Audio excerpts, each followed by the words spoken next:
Salut, c'est William, j'espère que vous allez bien. On se retrouve aujourd'hui pour une nouvelle recette extrêmement facile de cheesecake. Je ne vais pas l'appeler un cheesecake, mais plutôt un gâteau de fromage basque.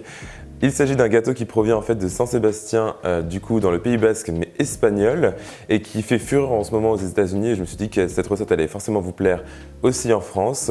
Il s'agit d'un cheesecake extrêmement facile à faire, puisqu'on va tout simplement le râter à la cuisson. On va le faire brûler sur le dessus. Il va gonfler, ensuite il va s'affaisser. Enfin, honnêtement, vous savez que je suis très compliqué quand il s'agit de cheesecake. J'aime bien mes règles de cuisson et que tout soit respecté à la lettre.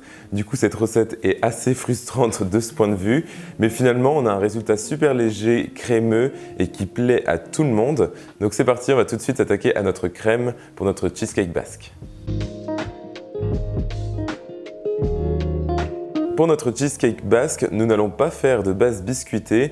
Et non, déjà c'est la première étape en moins par rapport à un cheesecake traditionnel. Donc en fait, il s'agit juste d'un gâteau à base de fromage, sans croûte ni rien. Donc c'est aussi une raison pour ne pas l'appeler cheesecake honnêtement.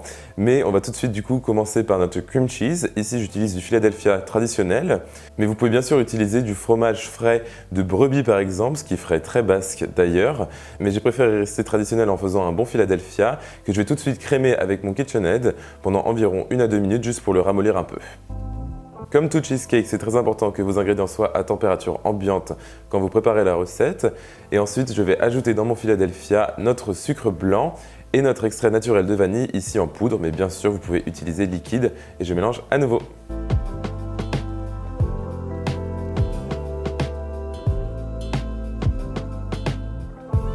Génial, maintenant je vais ajouter mes œufs un par un tout en mélangeant et comme vous pouvez voir je mélange avec ma plus faible vitesse tout simplement car on ne veut pas ajouter trop de bulles d'air dans notre cheesecake puisque de toute façon il va gonfler tout seul au four et faites bien attention à ajouter un œuf à la fois.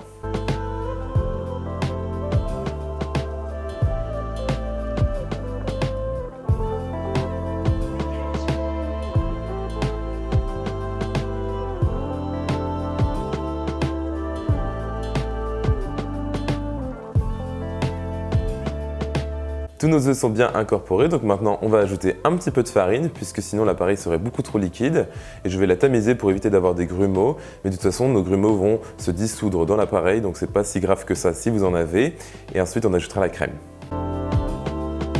Dernière étape et très importante pour ce cheesecake basque, c'est la crème. Ici j'utilise de la crème fraîche 30% de matière grasse. Vous pouvez bien sûr utiliser de la crème liquide aussi, mais franchement la crème fraîche est bien meilleure, surtout si vous êtes en France, donc autant l'utiliser. Et ça ajoute une saveur vraiment délicieuse à notre cheesecake. Notre appareil est maintenant prêt, donc on va passer au moule. J'utilise mon moule classique de 20 cm de diamètre en inox avec des bords très hauts et je vais tout simplement le beurrer et ensuite ajouter 2 feuilles de papier sulfurisé que je vais superposer et je vais créer un effet froissé volontairement. Oui, une chose de plus qu'on ne fait pas par rapport à un cheesecake normal où j'adore avoir des bords parfaitement lisses et bien nets. Ici, on veut des bords justement très rustiques et froissés et c'est pour ça que j'utilise 2 feuilles de papier sulfurisé. C'est parfait, maintenant j'ajoute mon appareil à cheesecake et ensuite il est temps de le cuire dans notre four préchauffé à 220 degrés Celsius.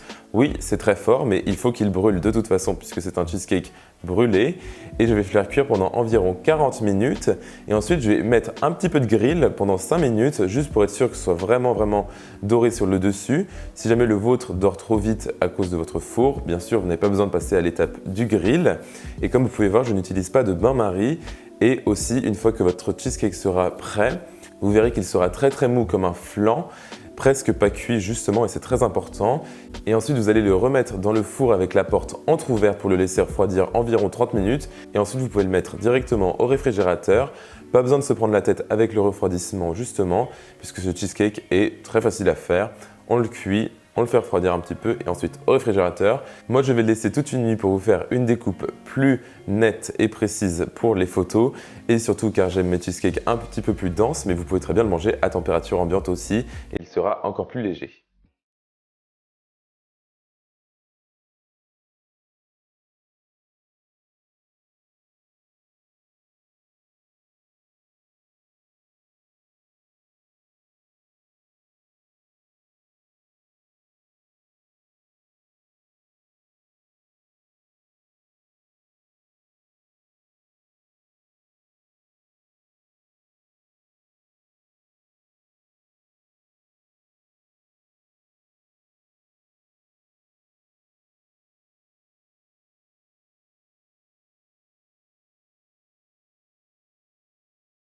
Et voilà, notre cheesecake est prêt. Il était super simple à faire, comme vous pouvez voir. Très peu d'ingrédients, très peu d'étapes et très peu de prise de tête.